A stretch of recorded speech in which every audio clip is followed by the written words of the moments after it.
What's up? Welcome to episode 70 of Comic Book Nation, the official podcast of Comicbook.com. I am your host, Kofi Outlaw, and if you're watching this, you might notice there are some completely different setups happening on our couch today.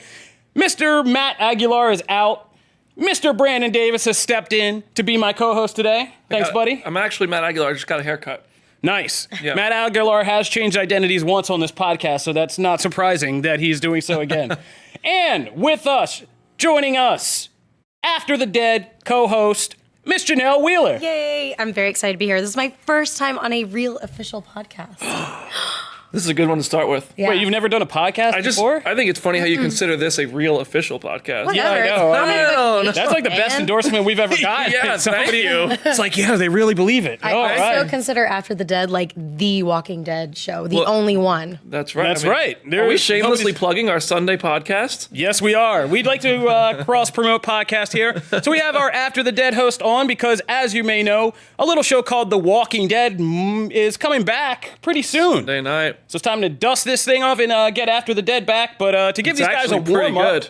it's actually pretty good. Yeah. Shh. Don't spoil your I podcast. have not seen it yet. I haven't Look, seen it yet. we will take everything from your podcast and feed it into this one. Don't give up all the goods yet. But to give them a small warm-up, we're going to do Comic Book Nation today, and we really haven't told you guys anything about what we're going to talk about. We like to keep our guests blind in terror. Again, they don't let me put bags over heads. I really have pushed for that. Liza keeps saying no. Jim keeps saying no. It's a whole thing. But anyway, what we're going to talk about today is some big DC stuff. There is a new Birds of Prey trailer that dropped. We are going to go deep into a discussion about Joker before that movie hits and all the controversy surrounding it. But we also have other things to talk about in the blockbuster movie universe. We got two big events, the Marvel movie universe. So we're going to get to all of that. All right. Nice.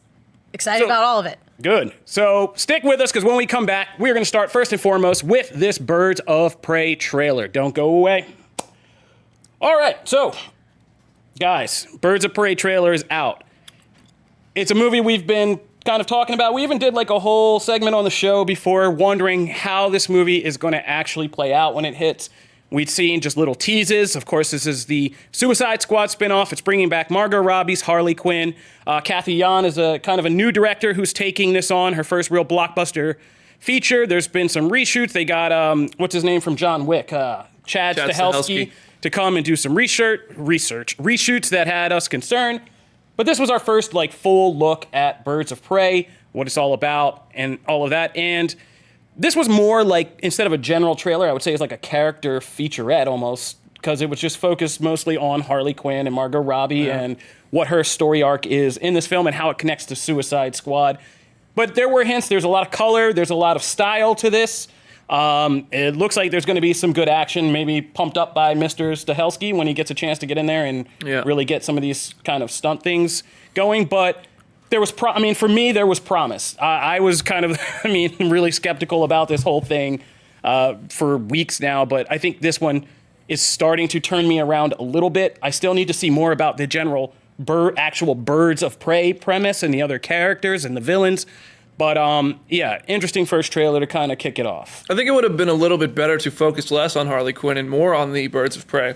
This was like, the movie is called Birds of Prey and the Fantabulous Emancipation of Harley Quinn. The trailer was Harley Quinn featuring some of the Birds of Prey a little bit. So we didn't actually meet. So It's just we basically know nothing. she was begging them to hang out with her. Yeah, That's what the trailer was. And I thought the trailer was cool. Like, I wasn't like, oh, I can't wait to see this movie. I was like, yeah, this looks cool. And I think it's just R-rated Guardians of the Galaxy, which, could be really cool. Yeah, we actually had a first shot from the film that came out right after the trailer, and it pretty much is Guardians of the Galaxy. Oh, yeah, that image. Yeah, that image of all of them. It's like, we're the freaking Guardians of the Galaxy, but don't say the F word. I think of like Spice Girls for all the little girls who are like getting detention, like me. These are like the cool Spice Girls, and I'm into it. I'm digging it as a chick. Like, and These cool Spice Girls. really movie? basic, honestly, bright colors, sparkles, rainbows, cool fashion. The thing is, Hyenas? doesn't it kind of remind you of the Hyenas. Suicide Squad trailers, though? It absolutely. That was gonna be my That's next the- thing. it Jim feels like the Viscardi same over thing. here. I was gonna say my next segue was gonna be this. Very much reminded me from the music to the way it's put together of that Suicide Squad Comic-Con trailer that came out in 2016 that really like made us believe that movie was going to possibly be really awesome until we actually saw it. Sorry. fired. I just watched Respect, that again. respect It's to an Oscar Oscar-winning award. Suicide Squad. Yeah, respect. Yeah. But it felt very much in that vein. Like they were trying to capture that, and that's okay because that was like the Suicide Squad movie I actually wanted to see. So if we get something close to that, okay. Yeah, but definitely I would have to say like next trailer has to actually tell us who these other people are. And what are they doing? Yeah, I don't think anybody understands that Juicy Saumonier's sister is Black Canary in this, and like nobody understands. I couldn't that. tell who anyone was, Yeah. but I do have a silly question, but you guys are the experts. What is the rating on this? They haven't said, but it's They going to haven't be said. Okay, it's because gonna she be said I'm Harley freaking Quinn in the She's not trailer, gonna say freaking and Quinn in the it movie. drove me crazy. It Yeah, I don't like think got she's under gonna my say that. skin. I mean, they also say they don't give a shit about us in the beginning, and I was like, oh, okay. That's Like, And there's a weird. one violent shot with like blood exploding. yeah, But I think it's going to be a lot darker. Yeah, and the more next violent. trailer, I think it will get a Red Band trailer. That I mean, it would need that to really kind of show off everything, especially the Black Mask stuff. Because let's talk about that. Ewan McGregor's in this movie. He's a villain. He's Black Mask.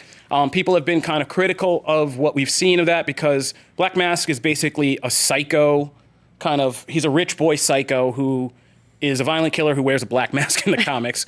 And this has been kind of more like Joker, gangster, party boy, Miami gang guy. And people haven't really been feeling that. But there are hints in this trailer that this guy is really screwed up and that there is going to be a much darker side to him. There's scenes of him having like shining light freakouts with himself in front of a poster with a black headed character behind him. There's a scene of him looking like he puts on black hand gloves about to cut some throats of people who are hung upside down. Yeah, I think that's Like, going to be a major factor that we haven't even been able to dive into in the trailers. I think he's going to really take a look like Black Mask that we want to see, and I think the gloves and that you see. I mean, I know more than I should say, but you'll see a shot. the burden of Brandon Davis. You'll see the shot. There's one shot where it opens like behind a pair of hands that Yeah. have like the open between the fingers. Like that's going to be something in the movie that like we'll know more about. But he's going to have a different look. I don't know if he's going to actually take on a black mask literally. I hope he does. I think maybe there's one shot in the trailer where it could be him wearing the black mask, but he's going to have appearance changes that are staples to him as a character. And I think generally he'd be a scary guy. I'm sorry. Yeah, I was actually wondering about his like character. Do you guys have any idea? I mean, is he going to live up to that? Because if they just copy the Joker, which I'm the only person in the world who likes Jared Leto Joker, I love him, but I don't want to repeat. I don't want to repeat. I mean, no, you just picked up 3 stands who also like there. Thank you. Finally. But was it Jared Leto's fault or was it the movie's fault or both? I don't know. I don't know, but so far, I mean, overall, I think better than expected for me. I don't really. I don't think you can process. You know too much. All the I time. also I'm confident the movie will be enjoyable. I think the movie will be better than this trailer. Good. Personally, the trailer wasn't bad. I just didn't make me go. Gotta go see this. Yeah, let's just say Margot Robbie looks like she's doing her thing now. This trailer, I think, was for fans of Harley Quinn. Yeah. And that's great. Those fans are thrilled. That's awesome. I mean, I'm a fan of Harley Quinn, but I'm not, she's not my top echelon character. If I was, I'm sure I'd be thrilled right now. And I want to see more, and I think the movie will be fun. Reshoots make me nervous, though. That's exceptionally level-headed commentary right there for a DC movie. Yeah. Don't get All used to right. it. I know, don't get used to it. Let's move on. So, moving right along, we are going to jump to talk about the Disney Plus Marvel shows that are coming our way. So, there's nothing to really, it's nothing revolutionary here, but we just got a report of basically kind of, we were speculating when we've been talking about these shows about, what the budgets will be, how they will be kind of structured compared to traditional Marvel TV shows, because these are MCU direct extensions of the movies. And now we learn that they're going to be spending about $12 million to $25 million per episode. Whoa. So, do we know how many episodes? We think 8, right, for each season? Do we know? Yeah, it's about 6 or 8, I think. That's what the reports have said, 6 to 8 per season. I mean, it's movie budget. Yeah. It's movie budget. It's just split up in different structures. Shoo. But comparatively, HBO is paying, we were all just gasping that HBO was paying $15 million for Game of Thrones episodes. Wow. In the final season. So I feel like they have something to prove and they're ready to prove themselves. yeah, I think they have something to prove. And I think more and more, I think these are we know the kind of beats. We know WandaVision is going to set up something for Doctor Strange 2 involving Scarlet Witch, which I'm really excited about. Or we know that the Hawkeye series is introducing a whole new Hawkeye to the MCU. So these are major events. And it's good to see that they're actually treating them like major events. You just can long-form tell the events. difference too. Yeah. If you're an MCU fan or just a big budget movie fan, and then you try to watch something that's supposed to be set in the same world, it immediately pulls you out of that world if it's a different quality. Oh, yeah. So they have to be of the same production value, and they will be. That's great news. I'll never forget the first premiere episode of Agents of S.H.I.E.L.D. when it aired, and they tried to do the Extremis stuff and carry that over from Iron Man 3. even watch it. And it was rough. It was super rough. Yeah. And it was just like all of us like, okay, well, I guess it's okay for like a TV budget. Like, it's okay. Like, you know. And just trying to justify it to ourselves. But like, yeah, going back and looking like, you That just was saw 5 years Iron Man ago 3. too. So think about how much further the visual effects technology has come. Yeah, exactly. In movies versus And how budget. expensive that is for TV. mean- yeah, I mean, there's Yeah. Marvel can Just spend a goes little up more every money year. now. Yeah. Yeah. They've Which made show? how many $1 billion? Marvel, like 17 or something. Something crazy like that. Yeah. Yay, Disney. Which Yeah, show are you so- guys most excited about? I mean, my top two are probably conceptually. I think WandaVision is going to be the biggest surprise. I've been kind of theorizing that for a long time, but I think just like raw enjoyment, easy enjoyment, Falcon and Winter Soldier will be good. But I think I'm also going to enjoy What If a whole lot. So and that's not to crap on. I think What If will surprise the most. Yeah. Will be the most surprising in terms of I think the hardcore fans know what it can be, but I think the average person is going to be like, oh, animated Marvel show, don't care. Then they're going to watch it and be like, damn. that was official pretty cool. voice cast, really Yeah. cool concept. I'm gonna we be one can't of ever those do in the people. MCU.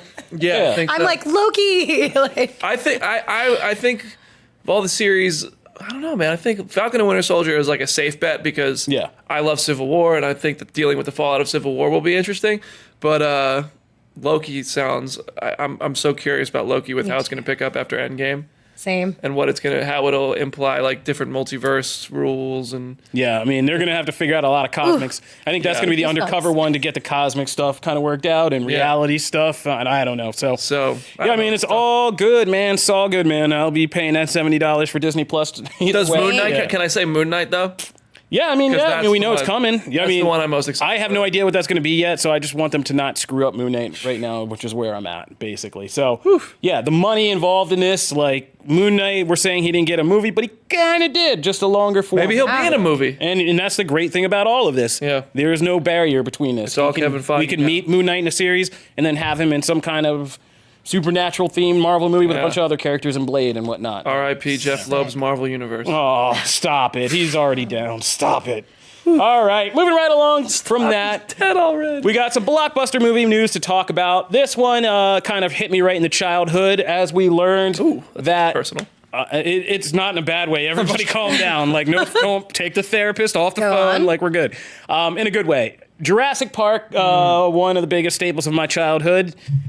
They're bringing back the original cast members for the next Jurassic World movie. Laura Dern, Sam Neill, and Jeff Goldblum, who showed up for a cameo in Jurassic World 2, but now this is the real Ian Malcolm, the full-fledged Jurassic Park cast kind of coming back. And like I said, that's pretty sweet. That hits me right in the childhood.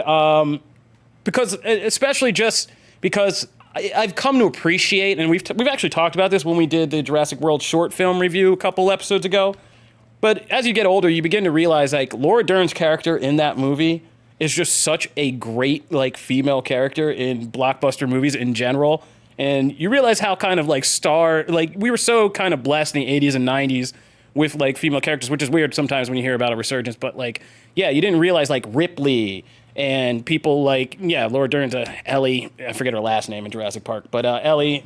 We had kids. We had Yeah, all women that. and kids taking the lead back then. It was really, Yeah, it was and great. great. Yeah. I was really nervous about the re-ups of Jurassic Park. I was pleasantly surprised with what they've done personally because I am very, very sentimental with my Jurassic Park. I grew up in Orlando, Florida, and I went on that ride so many times I can't even tell you.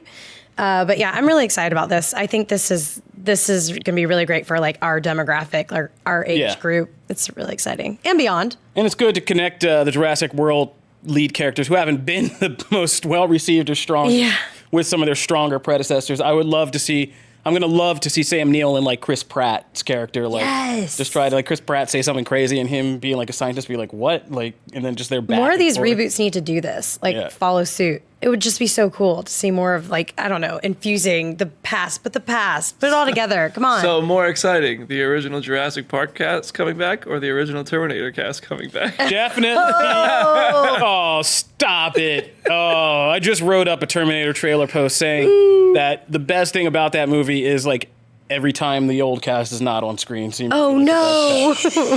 And I'm just saying, like, Never that's mind, a whole scratch separate, that. that's a grenade. We're not going to, we're going to edit put the me pin out? back in that one. That'll be for maybe next episode. We'll get down with what's going on with Terminator. But, well, okay, so we don't know why they're back in Jurassic World 3, but it's not hard to figure out why.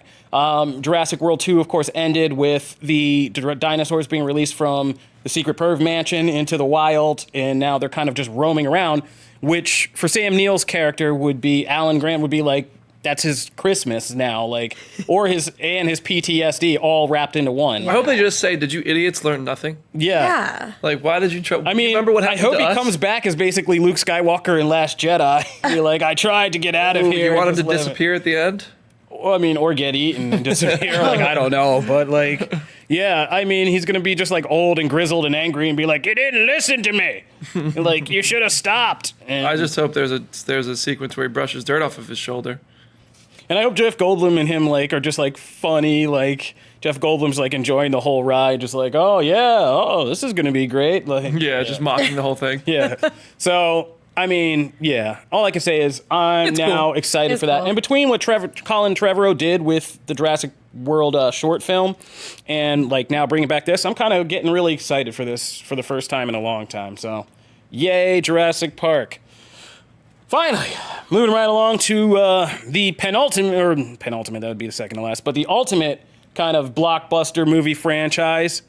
Guys, we've had a war in our family, but I feel like it's finally been healed. The schism is healed. The Rock and Vin Diesel have made up. Yeah, you guys need to fill me in on this. I've been at TwitchCon and I don't know what is going on. Okay, Janelle, sit back for this Tell me, story. So, please. I don't think they really. in our did that. Fast and Furious family, The Rock came in around the fifth movie and helped really pull that franchise up to where it is now, billion-dollar earner. But on Fate of the Furious, he and Vin Diesel got into kind of a spat. Vin Diesel apparently wasn't showing up on set on time, which I can attest to, because Vin Diesel has left me underneath the ground of Pittsburgh for about, like, 3 hours in a mine shaft while we were trying to wait for to interview him. That's a whole separate story. Yeah, we're not going to get into that now. But that's a whole separate thing. But he was showing up late, kind of like, I guess, not being as professional, which really made The Rock mad because, you know, if there's one thing The Rock will kill for, it's unprofessionalism. Mm-hmm. And so it started a bunch of posts on social media. It kind of spiraled out of control. Tyrese got into it. Like, it was a mess. And basically, Vin Diesel and The Rock couldn't work together. They had to film Fate of the Furious separated. And that's when Wow. And then The Rock was like, "I'll do my whole." Yeah, he's own like, I'll movie." get my own movie. Screw Well, this. so there was also supposed to be a scene in it was either Furious 7 or Fate of the Furious because they recognized the chemistry that Jason Statham and The Rock had together that would have set up a spin-off movie, which they did anyway, but Vin Diesel found out about it and apparently flipped out and told them to cut it because he's I an do executive remember producer. That was like the report. Yeah. You know, Hollywood. We'll just Anyway. leave it there. But yeah, so they had real beef. And it didn't look like they were ever going to really heal that beef. But then, you know, as we always talk about, dump trucks full of money can change everything. The Rock said, fine, I'll make my be your own friend. franchise. And he went out and made Fate of the Furious and Hobbs and Shaw. Wow, don't confuse those two. And made $1 billion and Well, I think close it's to $1 interesting. billion. Like, I I remember forget when where this it movie is. came out, it opened in most of the world, but it didn't open in China. And then there was a headline like that it had the lowest global opening weekend since Tokyo Drift, and Tyrese like put up this whole Instagram post about it, and then it was just like, Tyrese, my dude, it didn't open in China. So Why didn't it open in China? Well, it opened like 2 weeks later in Oh, okay. China. It was just a different release schedule. China's one of the biggest markets for Fast and Furious movies, so for movies in general now. And then it got the Chinese release, and it just continued to crush at the box office because it didn't have anything coming out after it. It was number one in the world for 4 weeks in a row, which is something Endgame, Spider-Man, and Captain Marvel all couldn't do. Shazam couldn't do it. No Don't movie. get BD started on The Rock. Like, that's your boy. well, okay, but so That is your boy. homeboy. I do. Listen, The Rock's my boy, but also he made this post the other day. Yeah, Kofi's so about to tell you. the post that Rock put up now was saying that Hobbs and Shaw is approaching about 800 million at the global box office, and he was congratulating the fans because The Rock's a professional and a social media master, so he's always talking to fans. And while he's doing this, and he's also great about dropping things so casually into these social media posts. He knows what he's sometimes. doing. Yeah. So basically, he went on to just thank the fans in a very Rock kind of way. You can read the whole thing at Comicbook.com, but he ended it by saying, I also want to stop and thank Vin Diesel, and then he went on this whole diatribe about, I'll read it to you. Curious. As you know, and what a wild ride this is, and what a wild ride this has been. 10 years ago, when you and I spoke talking to Vin Diesel, and you invited me into this Fast and Furious family. I'm grateful for that invite, and as you know, my goal was always, all these years, to come into the Fast and Furious world and help elevate the franchise in any way I possibly could. If I could do that, then I've done my job. I'm just going to skip ahead. We did it the right way, and we did it the smart way, and again, brother, I appreciate your support. But that wasn't all. At the very end, he gave a grin and a wink and said, and of course, all roads lead to one thing. I'll be seeing you soon, Toretto. I wonder if Vin Diesel watched that and went, yeah, Rock, all right, brother, I still hate you. Or if he was just like, okay, I'm sure. we're family, I kind of it's all feel good. like, my question to this is, I feel like, The Rock doesn't do anything without some kind of promotional motivation behind it. And that's not even a slam. He's a businessman. He's smart. He charges studios to promote his own movies on his own social media. Like, that's the hustle. he gets millions of dollars. Yeah. I mean, he knows what he's doing. Exactly. I think he's smart. So, very smart, this says to me that something's been worked out behind the scenes before he would ever drop. Yeah, they're gonna start having crossover movies now where it's. Yeah. It would just be Fast and Furious because Hobbs is a Fast and Furious character.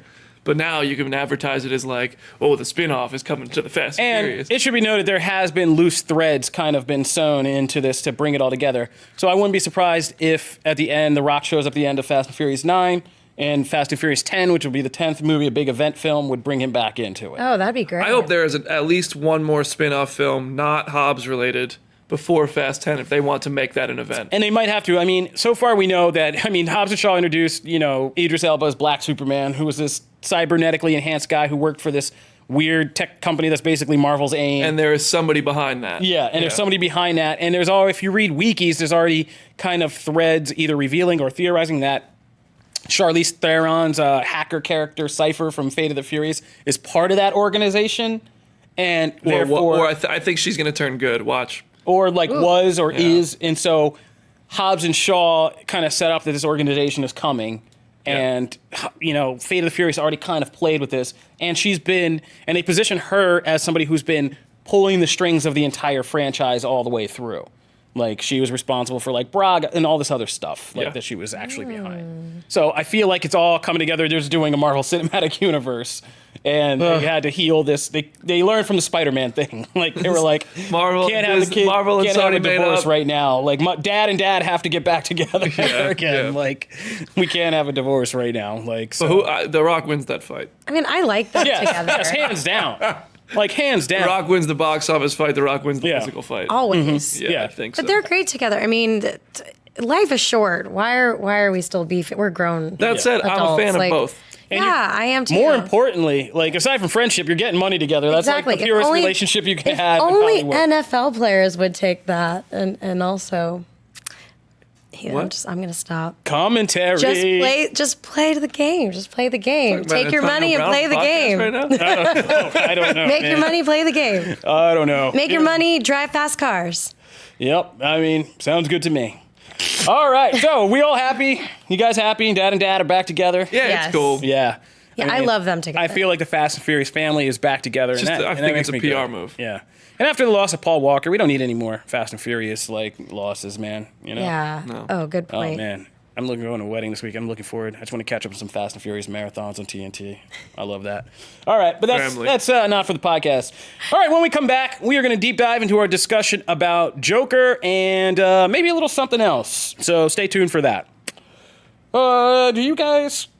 Quick question. Now that we're back, do you guys talk about Fear of the Walking Dead on the After the Dead podcast? We're gonna talk about it a little bit. Yeah. All right, we'll mentioned skip it. that. We'll skip over that. Maybe we'll just promote you guys doing that. Let's do that. That's fine. Yeah, we were going to talk about Fear of the Walking Dead and all the crap show that's going on with that, but we're going to save that for After the Dead, so be sure to watch After the Dead for that, because, we're going to get into that and the new season of Walking Dead. So that's a free plug for that. that'll save us some time, and we can talk about Joker and the current controversy going on with Joker. So, Joker comes out this week. In fact, I'll see this film a couple hours from now. BD, you've already seen it twice? Twice. 2 times. 2 times. Wow. Industry mover, industry shaker. That's you have to have a time for each viewing. But as we kind of come down the final road to this, Joker is sparking more controversy than I've seen for a movie in a while. And we just had a movie canceled for controversy, which is really weird, that movie, The Hunt. But Joker seems to be kind of generating a lot. I mean, I just made a bullet point list of things that we've written about that are happening just surrounding this movie. And it's pretty crazy. Like, theaters are boosting security. Major celebrities are weighing in. Mass shooting victims are weighing in. It's already even got a spoof before it's coming out. South Park took on the whole issue, like, for its premiere last week. And this is all going on. And basically, the quote-unquote controversy that started from the moment that, like, you and a handful of other critics saw this movie. No, I don't think... Well, maybe. No, it was literally because half the discussion was, how is this a controversy when, like, 5 people have seen this movie? And you were, like, one of the 5. And, like... I wasn't me. And, no, you didn't start it. It was just people were coming away. And the whole argument has been, is this movie kind of justifying or romanticizing the idea of a deranged kind of loner acting out and then kind of showing that violent action and kind of glorifying it with how this movie kind of plays out, which is basically, without spoilers, it's just the rise of the Joker and the effect he has on Gotham. Is that kind of being positioned as a justification and glorification of angry loner, mass violence, all this stuff. And it's really rubbed people the wrong way. I have 2 sides to this. The first is, to an extent, yes, the movie does do those things. And I think that I remember watching it for the first time and thinking, it is kind of interesting that's coming out right now. But I'm also like, oh, it's just a movie. You know, it's not a movie's job to tell us how to act. But I see that it does take a character who is mentally unstable, who is a serial killer, who is doing really terrible things, and it makes him the hero of the movie. He is the protagonist. He is the hero of the film. Even though he is a villain, it's his story, so therefore it makes him the hero of the movie. And any normal person who goes into this movie and watches it can understand that even though he is sort of being glorified for what he does, it's kind of his own head, and it's kind of his own version of glorified, and we know that it's bad. We know that what he's doing is bad, what he's thinking is bad, how he's treating people is bad, and that's that. But I could see how people can look at it and be like, this sends a questionable message. I can understand that. I don't agree with people saying, pull the movie, you shouldn't make movies like this. This isn't the first movie to be made with like this, and this won't be the last movie to be made like this. It's just so realistic in a time right now where these terrible things are happening left and right, and we want to blame a movie for it. Come on. Yeah, it's also because I think they're saying, like, this is a comic book character and not just, like, a real serial killer that they're basing the movie around. Like, they're looking at this, like, video game character and comic book character and, like, cartoon and portraying it in that way. I understand that, but I'm with you on this. I think most people would know right and wrong. And at the same time, if something were to happen in a movie theater this weekend, God forbid, I hope everybody's safe. I hope nobody does anything stupid. If something terrible were to happen in a movie theater this weekend, as has happened way too many times in this country already, I'd be willing to bet that whoever does said act of terribleness didn't even see the movie. Yeah. They'll have read the headlines and read the news and talked and heard about the controversy, and that will be part of what they won't even have seen the movie. They won't walk out of the movie. See it as a possible platform. Yeah, they're not going to go Thursday, go to a movie, and then walk out and be like, I want to walk back in and do something terrible. They're going to know based on everything that's got that people are this saying. would get them a spotlight. Yeah, that it'll get them a spotlight. So it's not going to be the movie. Yeah. And it's just kind and of... hopefully nothing happens. I think it's insane that we have to have this conversation. That I'm sitting... I mean, the Joker premiere, I went to the premiere on Saturday night in Los Angeles. I've never, ever in my life seen more security at any event I've gone to for anything related to this job. You couldn't go to the bathroom and come back into the event without somebody checking to make sure you belong there. Jeez. It was. I mean, it felt. I felt safer. If you watch Legion, like FX, the X-Men show Legion, they do these monologues in the beginning. And there's a great one narrated by John Hamm this past season where he talks about fear culture and like what the stages of fear, and it's like this whole kind of CGI background, but like kind of stages of people, how people get scared by an idea and how it grows and it becomes a mob. And then people are so scared by the idea of the thing that they're not even focused on the thing itself anymore. And then just the whole idea and the fear itself has like gripped them. And this is why I brought this up, because I was put in the show notes, like, you know, has fear culture gone too far, which was the point of the South Park episode, which was called Mexican Joker. And basically it took on like, basically Cartman sends Kyle to a detention center for kids with a bunch of other Mexican kids. And Kyle's trying to tell these people that, like, if you push people like this and do things like this, like, one of them's one day going to freak out and become Mexican Joker. And he's kind of and the show basically lumps the ideas of the border fears that leads to this crazy behavior with the fears about Joker that leads crazy behavior into like one, just like everybody stop being so fucking scared of everything. I just cursed on the podcast for the first time. Awesome. But Joker's rated R. It's okay.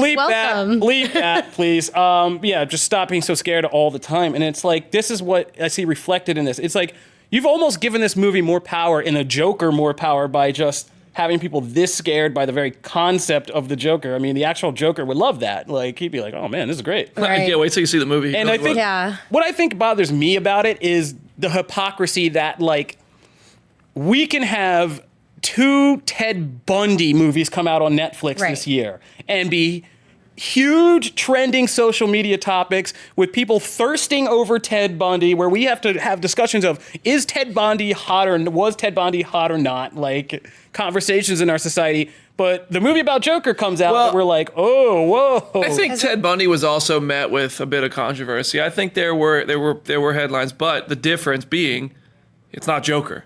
Joker, right. You write controversy about Joker and people click on it. Like this controversy is driving ratings, which is only bolstering the controversy. That's why people are going to Todd Phillips and asking him about controversy, because they know his response is going to drive traffic to their website and drive views to their video.